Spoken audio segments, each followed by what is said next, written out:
अच्छा, यहाँ देख लीजिए बायोलॉजिकल रोल्स। देखिए माइटोकॉन्ड्रिया जो मेम्ब्रेन है वो लिपिड बाइलेयर है, और लिपिड बाइलेयर होने की वजह से फैटी एसिड्स जो हैं वो आसानी इसके अंदर चले जाते हैं, फिर यहाँ पर इसका मेटाबॉलिज्म होता है, एनर्जी मिलती है। तो ये विदाउट फैट ये पॉसिबल नहीं है। अच्छा, दूसरा building block of the cell membrane, बात बिल्कुल ठीक है, लिपिड बाइलेयर होती है, phospholipid is the basic component, वो भी इधर डायग्राम में दिखाया हुआ है। फिर थर्मल इंसुलेटर, जाहिर सी बात है जो हीट लॉस है जिस्म का उसको रोकने में भी फ़ैट का अपना किरदार है। वो अफराद जो ज़रा सा फरबा होते हैं, जिनके अंदर फैटी कंटेंट ज़्यादा होता है, उनको सर्दी निस्बतन कम लगती है बनिस्बत थिन एंड लीन पर्सन के। ठीक। और दूसरी एक और बात, जेंडर वाइज भी थोड़ा सा डिफरेंस है। ख़वातीन के अंदर फ़ैट कंटेंट नेचुरली ज़्यादा होता है, तो उस वजह से उनको सर्दी थोड़ी सी निस्बतन मर्दों के कम लगती है। अब वो बात अलग है कि 5 उंगलियां बराबर नहीं है, तो औरतों में भी कुछ थिन एंड लीन हो सकती है, उनको सर्दी ज़्यादा लग सकती है। बहरहाल फ़ैट कंटेंट जो है उससे इंसुलेशन का इफ़ेक्ट आता है, और इससे हीट लॉस जो है वो कम होता है, लिहाजा जिस्म जो है वो गर्म रहता है। लेकिन इसका हरगिज़ ये मकसद नहीं है कि सर्दी बिल्कुल भी नहीं लगेगी। तो एक पॉइंट तो आएगा जिसके ऊपर उनका ब्रेक इवन पॉइंट होगा, उसके बाद सर्दी लगना शुरू हो जाएगी। अच्छा जी, फिर इसके अलावा जो विटामिन ए है उसकी बड़ी इंपॉर्टेंस है। विटामिन ए जो है अगेन फ़ैट सॉल्युबल है। ठीक है, तो फ़ैट की importance to carry and disseminate vitamin A, ये बात क्लियर हो जाती है। तो विजुअल साइकिल और rhodopsin cycle in the cones and rods of the retina. तो रेटिना के अंदर रिसेप्टर्स होते हैं, रॉड एंड कोन्स। ख़ास तौर पे जो रॉड्स हैं ये बड़े लाइट सेंसिटिव होते हैं ना, तो बेसिकली विटामिन ए चलता है। विटामिन ए की वजह से एक साइकिल चलती है, उसको कहते हैं रोडोप्सिन साइकिल। तो रोडोप्सिन साइकिल अगर नहीं चलेगी due to the absence of the vitamin A, तो नाइट ब्लाइंडनेस डेवलप होगी। लेकिन एक बात यहाँ पर इम्पोर्टेंस बताना चाह रहे हैं फ़ैट की, नॉट विटामिन ए की, ये बात ज़रा समझिएगा। विटामिन ए की इम्पोर्टेंस ये है, और विटामिन ए को कैरी करने के लिए फ़ैट चाहिए। तो ये बात यहाँ समझाने की कोशिश हो रही है। अच्छा, इसी तरीके से कोफैक्टर क्यू है, ये भी जो है वो हाइड्रोफोबिक इन नेचर होता है, इसको भी जो है वो फ़ैट की ज़रूरत होती है। और CO जो है ये बहुत इम्पॉर्टेंट है, कई मेटाबॉलिक प्रोसेस के अंदर एंजाइम्स के साथ जाके मिलता है और उनको एक्टिव करता है, और फिर मेटाबॉलिज्म अच्छा हो जाता है, तो एनर्जी प्रोड्यूस होती है। तो ये इस तरीके से बायोलॉजिकल रोल ऑफ फैट। ये भी डायग्राम देख लीजिए, प्लाज्मा मेम्ब्रेन लिपिड से बनी हुई है, फॉस्फोलिपिड्स होते हैं। ठीक। अच्छा, अब बात करते हैं लिपिड्स की क्लासिफिकेशन के हवाले से। सिंपल लिपिड्स, कॉम्प्लेक्स लिपिड्स और प्रीकर्सर या डिराइव्ड लिपिड्स, ये 3 मेजर क्लासिफिकेशन है लिपिड्स की। सिंपल लिपिड्स क्या हैं? सिंपल लिपिड्स क्या हैं? Esters of fatty acids with various alcohols, these are the esters. Esters भी एक हाइड्रोकार्बन्स की ही एक टाइप है, ऑर्गेनिक कंपाउंड्स होते हैं, और इनके साथ अल्कोहल अटैच हो जाए तो बन जाता है सिंपल लिपिड। अच्छा, फिर इसमें मज़ीद 2 इसकी सब टाइप्स हैं, फ़ैट्स और वैक्सेस। फ़ैट्स से मुराद ये है कि ऐसा ईस्टर ऑफ फैटी एसिड जिसके अंदर अल्कोहल होगा ग्लिसरॉल। ग्लिसरॉल जो है ये भी एक अल्कोहल की टाइप है, जिसमें बनता रहता है। ठीक है, मुख्तलिफ मेटाबॉलिक प्रोसेसेस के नतीजे में बनता है। अच्छा, इसको अगर फैटी एसिड के साथ मिला दिया जाए तो बनता है सिंपल फैट। और ऑयल्स क्या हैं? Oils are fats in their liquid state, यानी अगर वो बिल्कुल लिक्विड हैं, सयाल हैं और फ्लूइड हैं, तो उनको ऑयल्स कहा जाएगा। इसकी आसानी मिसाल यूँ समझ लीजिए कि जैसे आपके घर में इस्तेमाल होने वाला कुकिंग ऑयल, ये कुकिंग ऑयल लिक्विड ही रहता है। अगर आप इसको लो टेम्परेचर पे भी रख दें तब भी ये लिक्विड ही रहेगा, और नॉर्मल टेम्परेचर पर रखें तब भी ये लिक्विड रहेगा। हाँ, अगर बहुत ज़्यादा कूल कर दें तब ये एक सॉलिड स्टेट ले लेगा, लेकिन उससे पहले ये लिक्विड ही रहेगा। यही एक फ़र्क रखते हैं फ़ैट्स और ऑयल्स में, कि फ़ैट जो है वो सॉलिडिफाई हो जाते हैं और ऑयल्स जो हैं वो लिक्विड रहते हैं।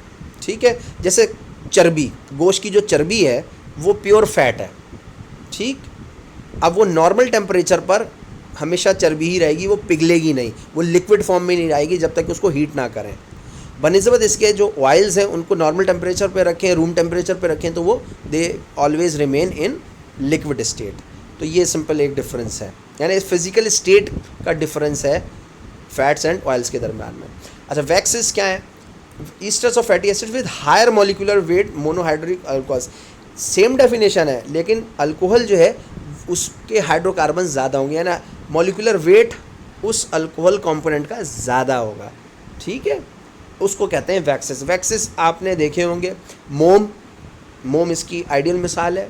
मोम एक वो होता है जो मोमबत्ती में इस्तेमाल हो रहा होता है, ठीक, और एक मोम जैसे कि ये शहद की मक्खी का जो छत्ता होता है, उसके अंदर जो छत्ता है वो बेसिकली वैक्स है, मोम होता है वो, और बहुत ज़बरदस्त चीज़ है वो न्यूट्रिटिव पॉइंट ऑफ व्यू से।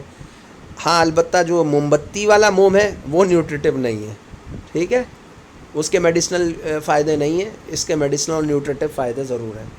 तो सिंपल लिपिड्स में फ़ैट्स और वैक्सेस हैं, और सिंपल डेफिनेशन क्या है? Fatty acids with various alcohols.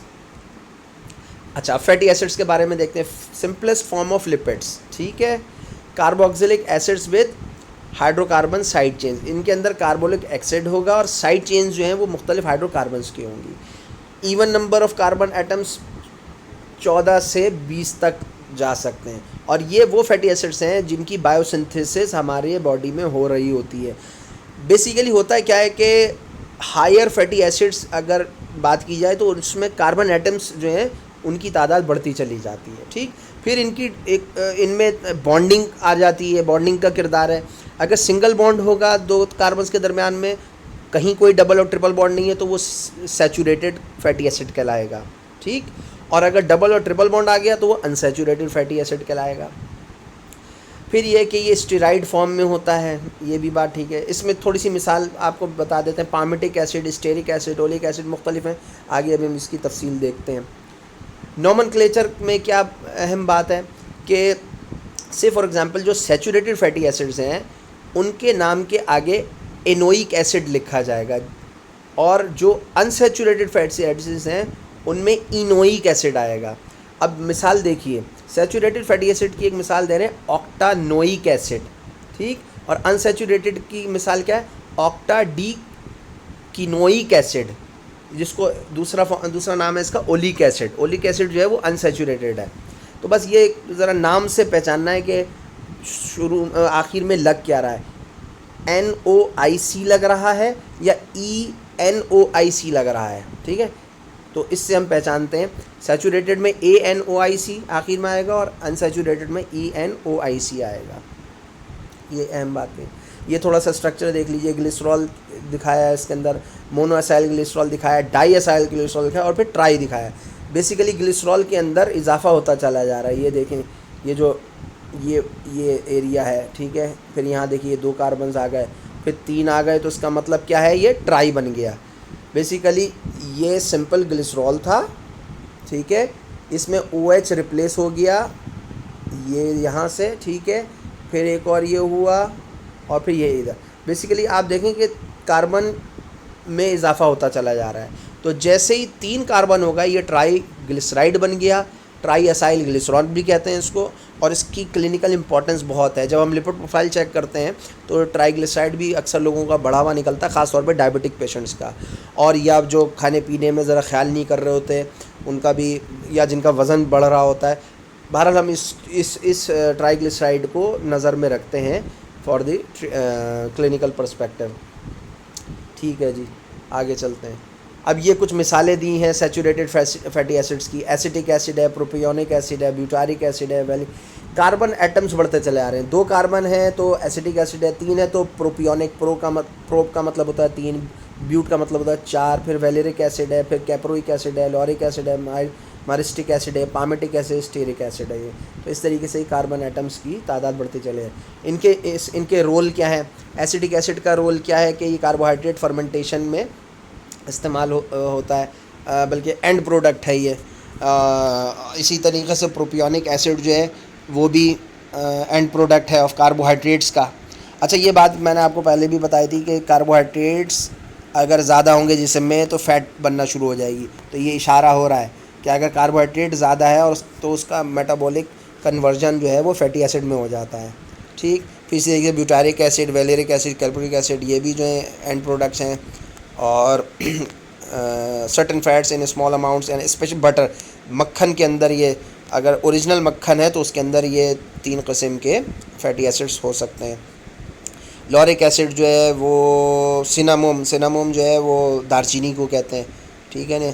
Palm kernel oil, coconut oil, laurels, butter, spermaceti, ये तमाम वेजिटेबल ऑयल्स हैं, इनके अंदर लॉरिक एसिड मौजूद होता है। मायरिस्टिक एसिड जो है नटमैग ये जायफल को कहते हैं, ठीक है। पाम कर्नल ये भी पाम ऑयल जिससे निकलता है, कोकोनट ऑयल, माइटल्स जो हैं और बटर ये भी जो वेजिटेबल ऑयल के अंदर मौजूद होता है। पामेटिक एसिड, स्टेरिक एसिड जो है वो प्लांट फैट कहलाता है। तो ये थोड़ी सी तफसील सैचुरेटेड फैट एसिड की। मज़ीद डिस्कशन के लिए नेक्स्ट प्रेजेंटेशन अटेंड करें।